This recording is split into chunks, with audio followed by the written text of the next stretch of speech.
a live recording, as Haley mentioned, but this is something a little bit unique as we are doing our first ever panel discussion. Very exciting. So joining us today is Rerucha with Oxbows Furniture and Eli Vedral of Kookaburra Cookies. So let's give them a hand for joining us this evening. So tonight, the theme of our discussion is humble beginnings and bold growth. But before we dive into the unique natures of your business, tell us a little bit about who you are, what you do, and why you do it. Yeah, absolutely. I'm Rerucha. I'm owner and craftsman of Oxbows Furniture. I'm a graduate of the University of Nebraska. I got a degree in landscape design, actually, and then I minored in entrepreneurship. I am married. We are going to be celebrating our 13th wedding anniversary, I believe, in July this year. I have three kids, Georgia, Oliver, Liam, and then we are expecting our fourth May 12th. So very busy, and we've been in business now for about 10 years. Hi, everyone. My name's Eli Vedral. I'm the baker, owner, and founder of Kookaburra Cookies.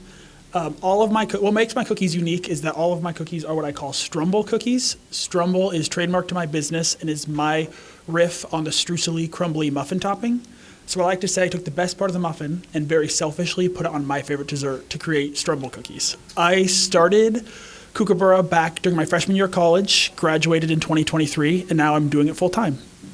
Very cool. Well, we're going to talk about the mindsets and the skills that you've learned through entrepreneurship, but another high-level question here, just give us a glimpse into your day-to-day or week-to-week operations of your business. Yeah, absolutely. So day-to-day, I think in business, it's very important to keep your priorities in order, and one of those for me is definitely my family. And so being a business owner, you do have special freedoms at times, and so I actually take my kids to school every morning, drop them off, and then I start my work days right on at 8 o'clock. And then we go throughout the work day, and we typically end around 4:30, 5 o'clock, or whenever the project that needs to get done next is getting near done, and then come in and see the family. So that's about how our typical day goes.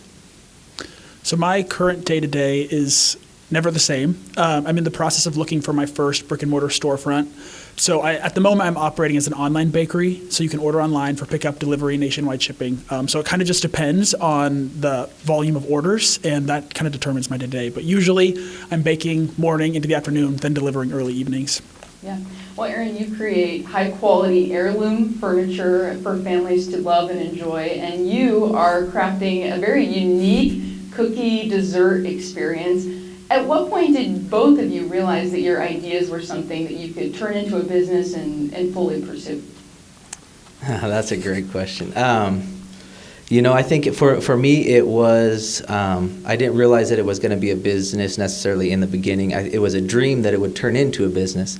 But like I said, I got my degree in landscape design. So I started my first business as a landscape designer and would install landscapes. And then I quickly realized that in the wintertime, I certainly didn't want to go move snow. And so I was like, well, we got a young family, and I was like, we got to make a living. And so I actually went and just picked up some woodworking stuff in my grandpa's old shop, hit it together with some nails, hammer, screws. It was pretty rough. Brought it home to my wife, and it was pretty ugly, honestly. And I said, hey, I think I want to make custom furniture for a living. She's like, very graciously said, maybe we should think about reevaluating that. But to be honest, it was from that point on, I loved it, even though it was very rough, and I had a passion for it. And so I just decided I was going to work hard. I was going to meet famous woodworkers. I was going to travel the Midwest and learn the craftsmanship from guys that have been doing it for 45 years. And about a year or two in, I realized, okay, this is the real deal. This is what I want to do, and it's been a step-ladder approach year in and year out. I reevaluate goals and keep going. Yeah, in a similar vein, I also did not start my business kind of with the goal to make this my career. It was middle of 2020, which I think we all know what was going on at that time. I was looking for work and couldn't find anything, and I was studying graphic design, and So I needed a way to build a portfolio. And I was talking to my aunt, who's an entrepreneur, and she told me, she's like, start your own business. You're not going to find, it's going to be tough to find a job right now. Do something that you like for yourself. And I kind of thought about all the different things I could do, and I've always loved to bake. And so I was like, you know what, I will just sign up for the local farmers market, the Haymarket Farmers Market, start baking cookies, work on my food photography skills, build a logo, build a website, social media, all of that stuff, and just start selling cookies and do it for a year and then drop it once I felt like my portfolio was complete. But turned out I really liked it, and people liked the cookies, so here I am. Yeah. Well, it sounds like the both of you kind of got your start in your businesses in sort of an act of blind faith. You just decided that you were going to do it and decided to pursue it because it's something that you enjoyed. What is a decision that you made early on in both of your businesses that you're proud of?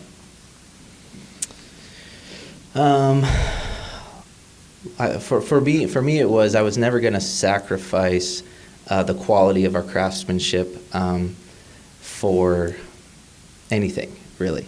And whether that was budget, it didn't matter. I wasn't willing to sacrifice our craftsmanship. I knew the level that I wanted to be at, and the only way to get there was just the grind, really. And so that was, and now 10 years in, it's pretty much in our area known that hey, if you want great quality craftsman furniture, you go to Oxbows Furniture. And so it took a long time to build that brand, but looking back now, I'd never go back. One, I guess, decision I'm proud of is that I still to this day only offer one product. When I was starting out as a baker, especially a young baker, I would have so many requests to do cakes or cupcakes or something on top of the cookies. And I won't lie, I was tempted at times, but I really believe in do one thing and do it really well. And that's the key to kind of getting your business off the ground. And so, yeah, just ride or die with cookies, I guess. Well, I'm excited to taste them later. They look wonderful.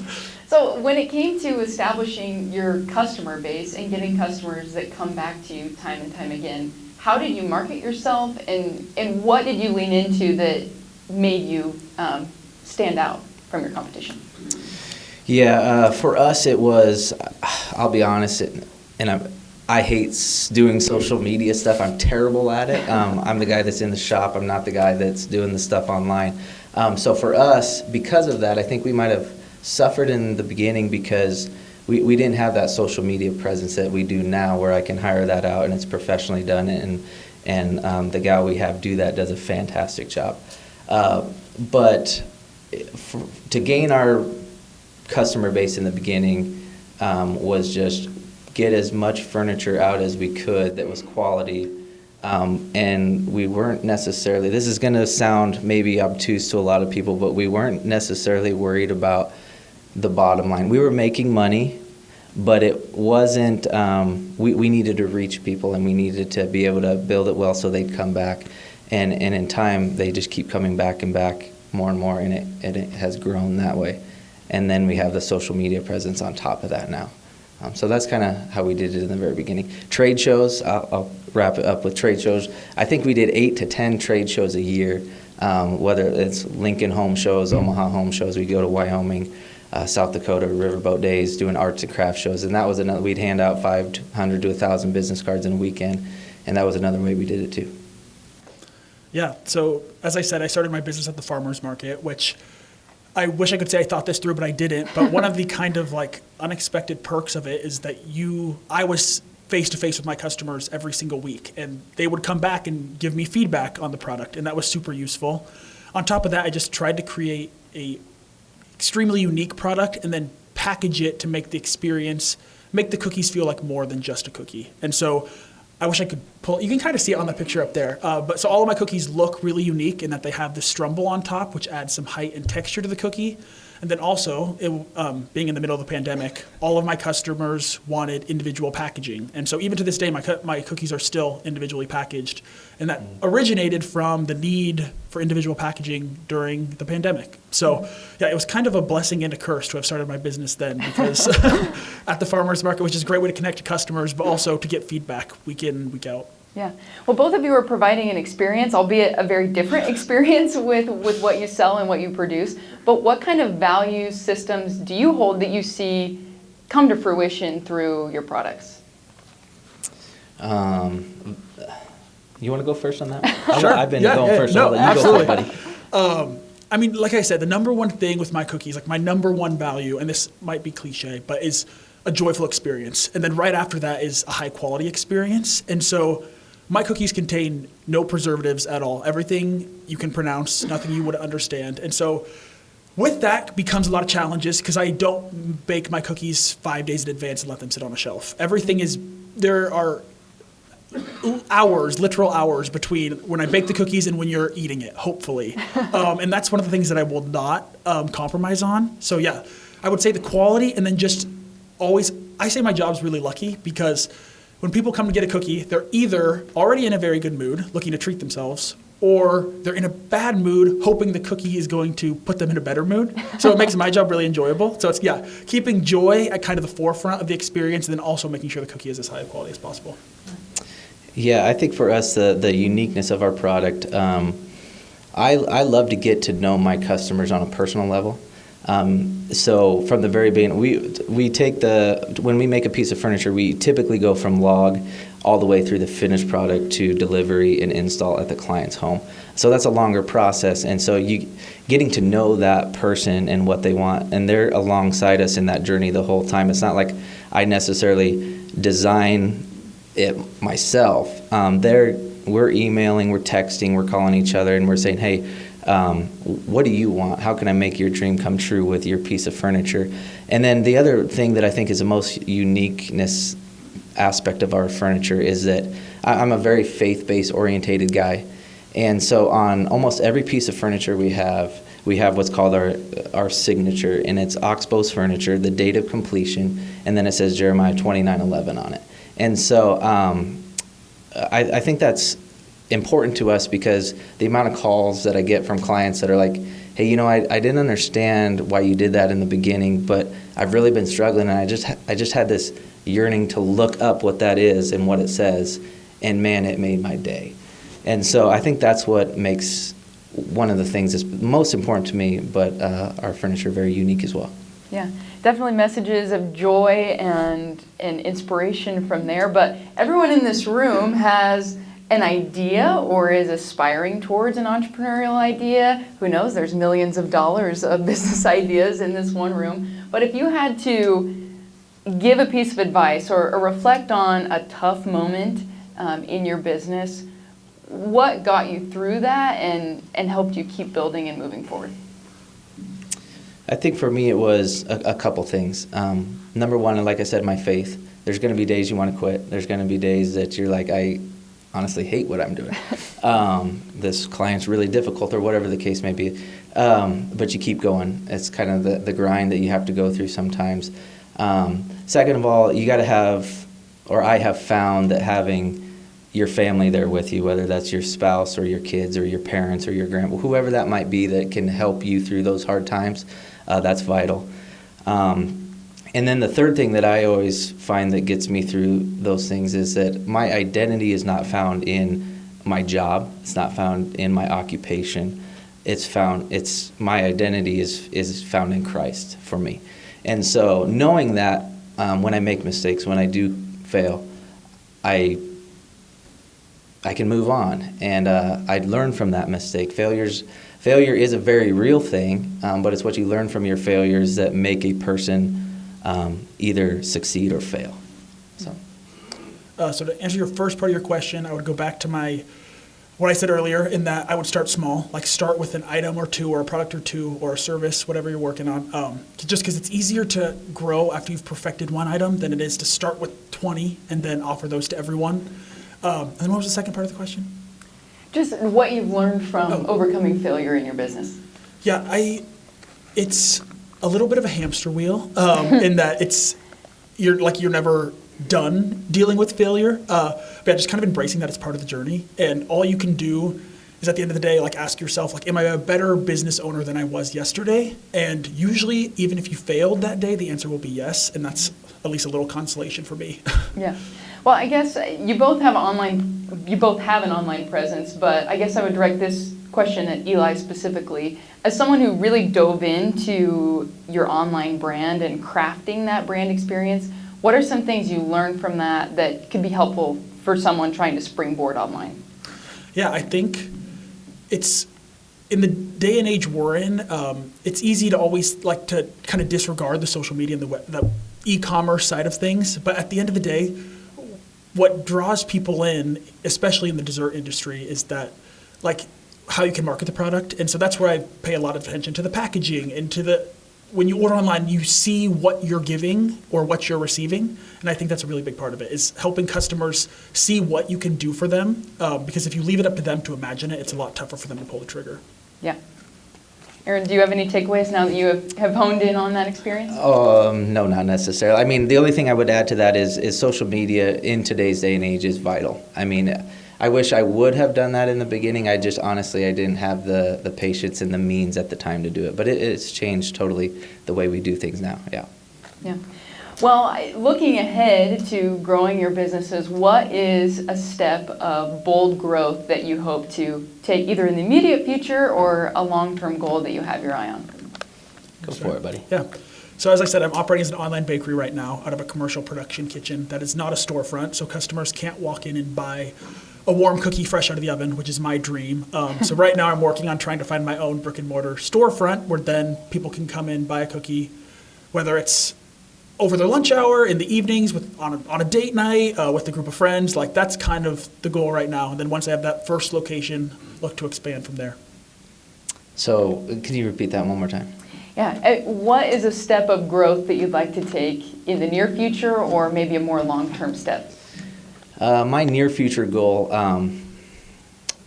would be I always want to be doing furniture, but I'm also looking to get involved in some real estate, flipping homes, making apartment complexes, higher end, things like that.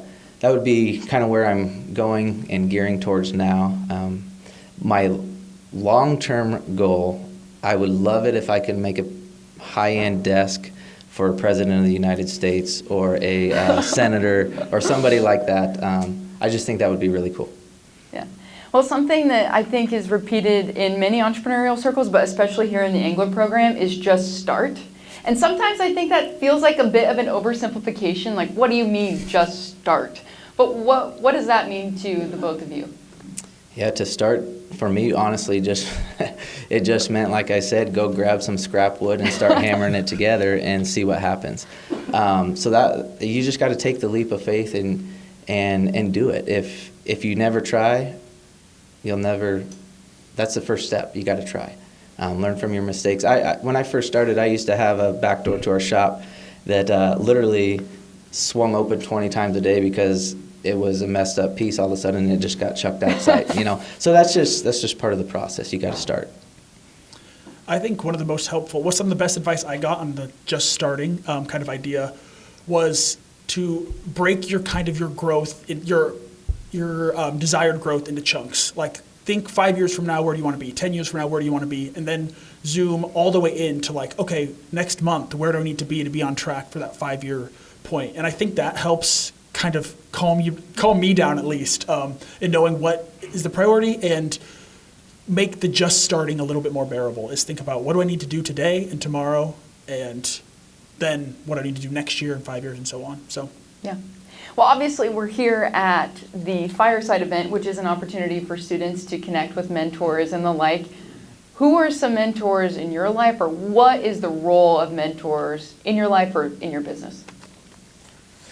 I can go first. Go on. So I should definitely give my aunt a shout out. So Stephanie and Paul Jarrett, they're both UNL grads. They are the co-founders of Bulu here in Lincoln.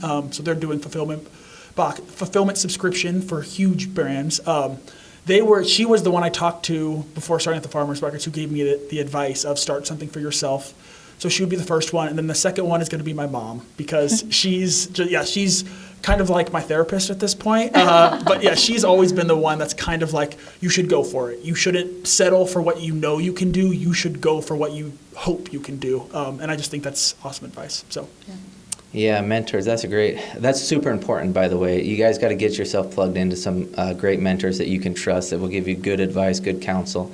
But for me, several people, and I won't get exhaustive or anything, but number one, the Engler program for sure. There's been so many people come through here, but the people that I think of right off the top of my head would be Tom Field, Dave Lamb, Michelle Bassford. Those were the three when I was in the program that I worked with all the time, and so they always have been mentors to me, and they always will be. My parents as well. There's been times that I've had to be bailed out, whether that was financially sometimes or even getting some of my first bigger equipment purchases. My mom and dad helped me with that. And my wife, Yeah. Well, this has been such a fun conversation, and there's so much wisdom to be shared, but I think we'd be remiss to not allow the students to ask some questions. If you have any burning questions from a student lens, we'd love to take them.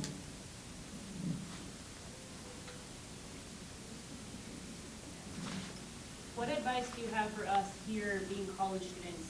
What are the most important things that we need to take away from our very short 4 years that we've spent in this program? So for those joining on the live stream, the question is, what is some advice for college students that they can take beyond the college experience into entrepreneurship? Yeah, I think one of the most important things you can do is network. Meet as many people as you can. Meet with your colleagues. Talk about ideas, and find those mentors now. I think because the longer that relationship goes, the better you'll be. Yeah, so starting a business in college is right in my wheelhouse because I started mine my freshman year. The advice I would give is use your youth to your advantage.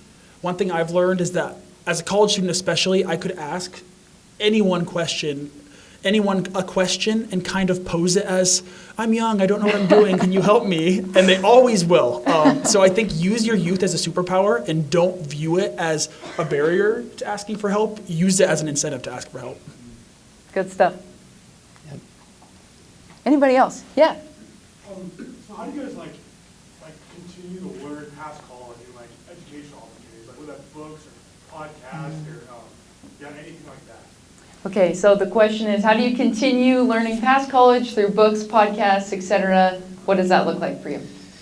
Yeah, I do believe that in life we should be continual learners. You should be learning something every day, and for me that comes through many sources. It is podcasts, it is reading articles from other woodworkers. It's going to art shows that you have to be juried into and selected as a juried artist to go.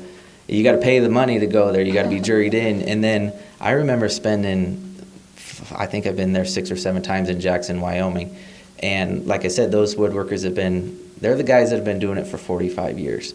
And my first 2 or 3 years, I brought somebody along so they could sit in my booth and sell the furniture while I just talked to those guys. I honestly wasn't even in my booth. I just went and talked to all those guys that did woodworking throughout the whole nation. So that's, one last thing I want to wrap up with, and I don't know if it necessarily is going to answer your question as far as learning, but I think the human mind and the human brain, we access so little of its potential. I think we need to really focus on our imagination, on being as creative as possible. And if you can think it in here, especially with today's technology that we have, there's really no reason that it probably shouldn't be able to be fulfilled in real life. And I think that's what keeps me going on a day-to-day. If I can dream it here, and I've dreamed some crazy things that I want to do, there's no reason that it shouldn't be able to take place in the natural as well. Yeah, my answer will be much shorter than that. But Sorry. No, just talk to people. If talking to people who are smarter than me, who are more creative than me, who have more experience than I do, that's how I would say I learn most now post-college. Yeah, very cool. Well, how about we give our panelists a round of applause? Well, once again, we are joined by Rerucha of Oxbows Furniture and Eli Vedral with Kookaburra Cookies. I know I'm looking forward to cracking into the box of cookies that Eli graciously brought with him this evening, but thank you so much for tuning in to this live podcast recording if you were joining us on Facebook. And of course, thank you so much to the Engler program for their support of this podcast. I know we're excited to continue learning from entrepreneurs across the state and really appreciate your support. So check out the podcast on Spotify, Apple Podcasts, whatever platform is your favorite, and we'll catch you next time.